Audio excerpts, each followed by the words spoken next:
Hey guys, Jarrell here, Grey Wolf TV, back with our episodes of Fringe. We're on to episode 9. Now then, last episode.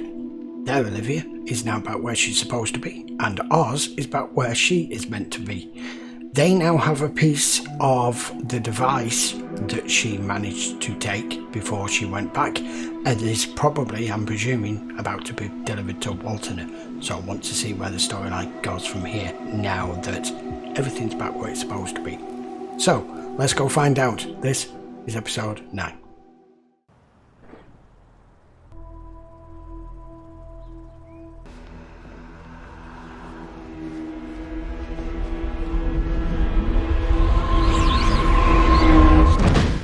Oops. There's a man here in need of medical attention. 5776 Gallo Street. What have you done to him? So sorry, sir. But, there's no other way. No details on this one. Never a good sign. Someone call 911? Hello? Oh, it's in his house. I didn't realise it was in his house. I thought he took him somewhere. Dispatch, looking at a possible homicide. Oh! What? Joe! Someone cut this guy's heart out! Get in here! You think he's close? His tests enabled him to synthesize cortexiphan, so yeah, I think Yeah. he's close. And he is driven. I'm not gonna deny that the last few months haven't taken their toll. But I made a promise to a friend over there. And I swore that I would do everything that I can to heal both worlds. You understand better than most the pain a lie can inflict. Yes, I do. Which is why, even though I expect it's going to fundamentally change how she feels about me, I am going to tell Olivia everything. The caller said that there was someone inside in need of medical attention. When the EMTs arrived, they found the victim strapped to a table, chest cavity open and his heart missing. But then after they discovered him in that condition, the victim regained consciousness and spoke. Yeah. And died 3 minutes later. He was conscious and speaking without a functional cardiovascular system. It appears so. Lady Fortuna has smiled upon us. Whoever did this was trained. His incisions have been made with precision. This is beautiful Doctor? work. Definitely not a Viking.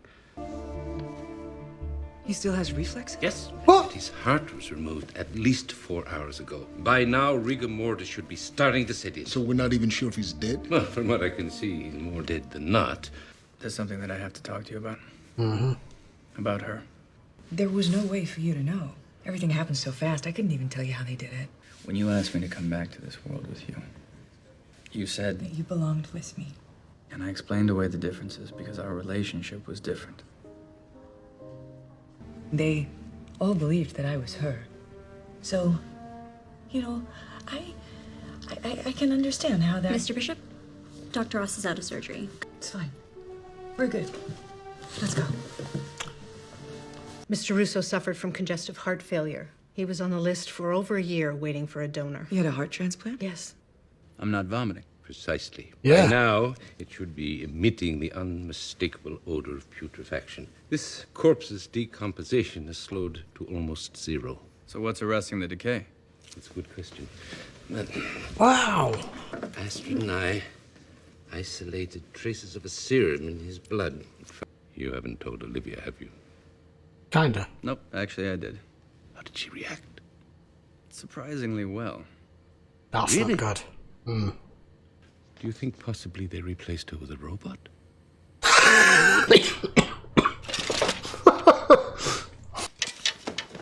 Yeah, this is where she loses it. Your boyfriend, your life, everything. It's the ultimate betrayal. I can understand this. He thought that she was you. I understand. It's fine. It's not fine. No, it's not fine. Whatever feelings that Peter had, they were not about her. They were about you. And they were real. And not only that, they're all from the same donor. Do we have a name? We have a donor. Of course. Names are kept confidential. 17-year-old female. We've issued a priority request. We should know more shortly. Mind if I take a look? It says here after the organs were harvested, they remanded the custody of the body to the Rosendale Eye Bank. I think maybe her corneas were donated too? There's no photos of them being stolen. Oh, there's the corneas. So sorry, sir. Oh my god! He's gonna take her eyes back? That was Astrid. We've got a name on the donor. Amanda Walsh. Her family lives in Providence. FBI's arranging an interview. There's a light on him back.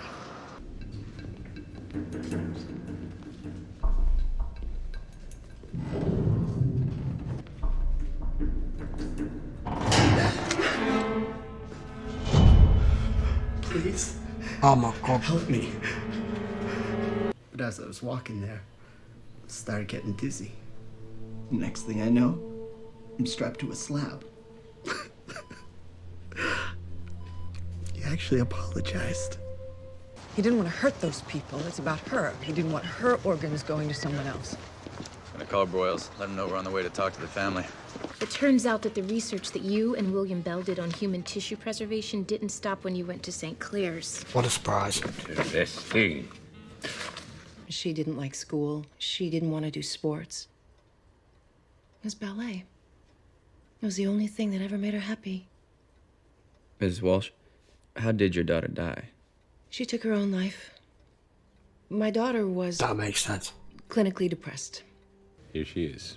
I hope there's a good reason for this, given all that family's already had to suffer. There's a good reason.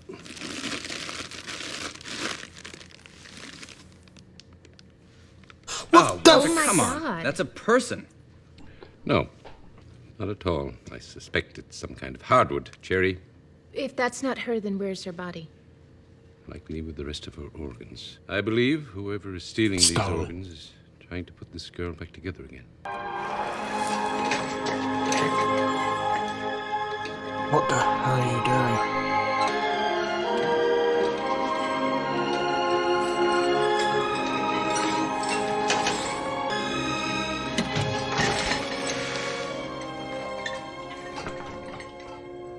Amanda Walsh's body was stolen before it could be cremated, and the funeral home covered it up. Of course they Apparently, did. stealing bodies is not all that unusual. Of course not. Theft of corpses is a time-honored tradition. Common that it inspired the Gothic novel Frankenstein. You may have heard of it. You don't really believe that it's possible to bring a dead person back to life, do you? No. Nope. Not for lack of trying. Billy and I dabbled in that arena for years. But alas, we never could revive Yatsko. Whoever's out there fighting to give Amanda back her life, even though she chose to end it, loves her. Yes. It's not him. He dropped out of the group last spring. When last spring? April 10th. The day that Amanda committed suicide. Does his postdoctoral work on cell decay and regeneration, but then quit abruptly because of an onset of severe depression. Then, 4 years ago, he picks up his scientific work at the Duck-He Genetic Institute. Barrett's research contributed to the creation of synthetic life on the cellular level. Wow. You could actually do it. What? Reanimation.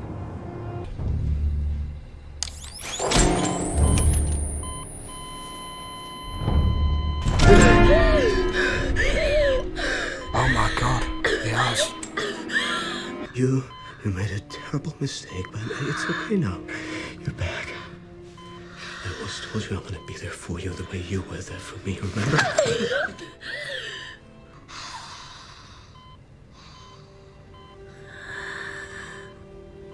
Her eyes are dead. The way she just looked at him was like she doesn't know him. And like she's still dead.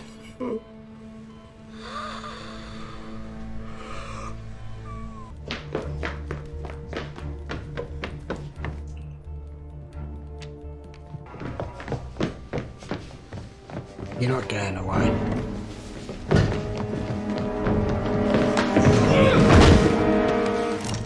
Where is she? I was trying to correct a wrong. I just wanted her to have another chance. That's When what I looked said. into her eyes, it wasn't Amanda. Is she dead? Yes, she's dead.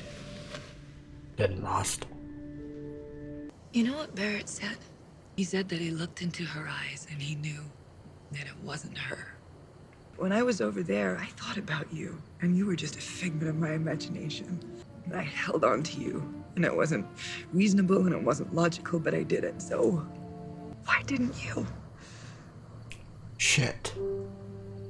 In my house, my job, my bed, and I don't want to wear my clothes anymore, and I don't want to live in my apartment, and I don't want to be with you.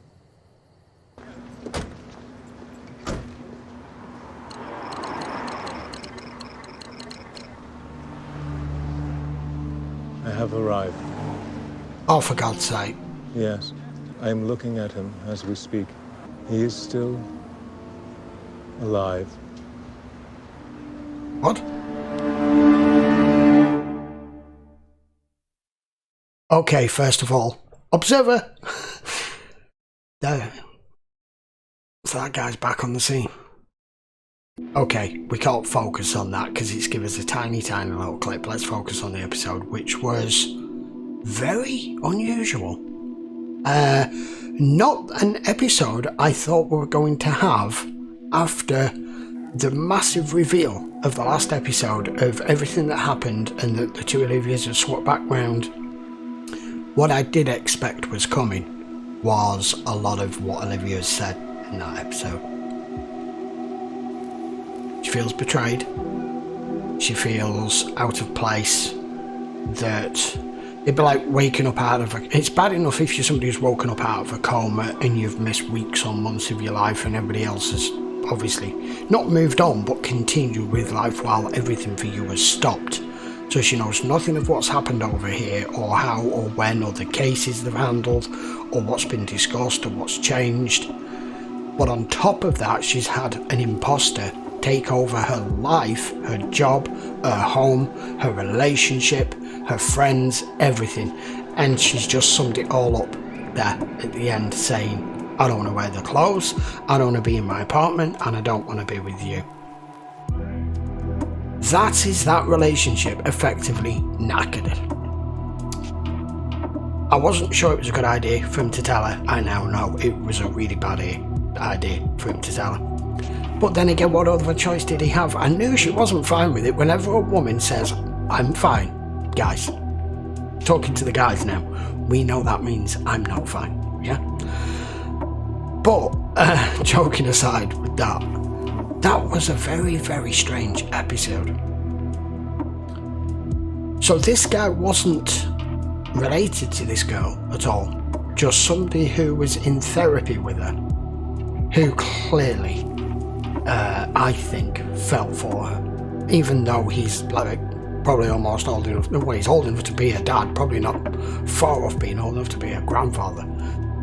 But he obviously fell in love with her. And when she obviously took her own life, he felt he had to intervene. And I interjected at the point when she looked at him when he actually brought her back.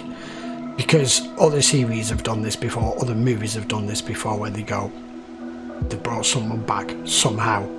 And you look into that person's eyes and you go, it isn't them. Because once they've died, the soul's gone. Argue it whichever way you want, that's the argument that most people have, that it is no longer that person. Once you die, once you're gone, you're gone. That spirit that was within you and who the person you are and the life experiences you've had are reflected on in your face and in your eyes. And that's why he didn't recognise her anymore. Especially seeing as all of her organs had been donated. But I called that episode quite early as to what was going on with all these organ donated parts of her. But the thing to really, it was very, very sad and very weird. The actress who did the ballet bit with the marionette thing was very good. I liked that. The episode is actually called Marionette, and I understand why. The important piece of information to take from this is Livia's gone straight back to work because that's just the way she is. She's pretty much backed Broyles into a corner going, your counterpart, I promised him, and he's dead now because of it. that I would come back and get straight onto this and find another way for both of our worlds to survive and not to be at war with each other. But she is not okay. She's just proven that she's not. There's already a tension between her and Peter anyway now, just when they were investigating that case and they're trying to talk about profiling.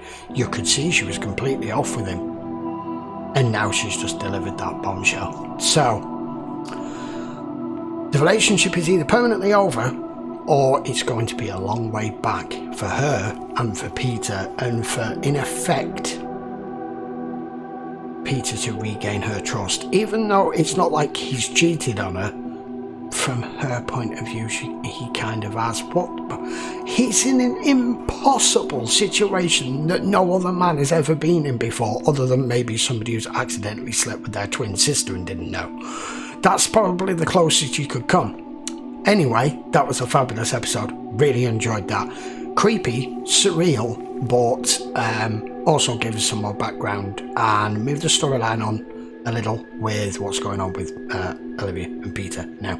Right, I will be back for episode 10 in the next few days, guys. If you enjoyed this video, please put your comments down below. Don't forget to turn notifications on, hit that subscribe, give it a like if you really liked the video, and I will see you for episode 10 of Fringe in a few days. Till then, guys, take care.